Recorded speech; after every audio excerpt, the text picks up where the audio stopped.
ધોરણ 10માં પાસ થવા માટે આટલું તૈયાર કરો. અહીં તમે જોઈ શકો છો હેતુલક્ષી પ્રશ્નો, તેના ગુણ, ટૂંકા દાખલા અને મોટા પ્રશ્નો, મોટા દાખલા અહીં ચેપ્ટર વાઇઝ દર્શાવેલ છે, તેનો ગુણભાર દર્શાવેલ છે. તમે જોઈ શકો છો ચેપ્ટર 1, ચેપ્ટર 2, ચેપ્ટર 3 બધામાંથી કયા કયા પ્રશ્નો તમે કરી શકો એવા છો, પ્રમેય કયા કયા પ્રકારના કરવા જોઈએ કે જેના કારણે મોસ્ટ ઇમ્પોર્ટન્ટ પ્રમેય આવી જાય.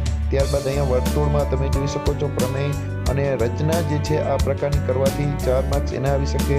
આ રીતે આટલું તમે ક્રમશઃ કરશો તો તમને 40 માર્ક આરામથી આવી શકશે. હવે અહીંયા જોઈ શકો છો ચેપ્ટર વાઇઝ તમારે કયા ચેપ્ટરમાં કયા દાખલા કરવા જોઈએ, કયા પ્રકારના દાખલા કરવા જોઈએ એ પ્રકારે દરેક ચેપ્ટર વાઇઝ ટૂંકી માહિતી આપેલી છે. અને જો તમે આ ફાઇલની PDF ફાઇલ મેળવવા માંગતા હોય તો ટેલિગ્રામમાં KBC science zone for GSEB search કરશો તો એમાં તમને PDF ફાઇલ પણ મળી રહેશે. Thank you.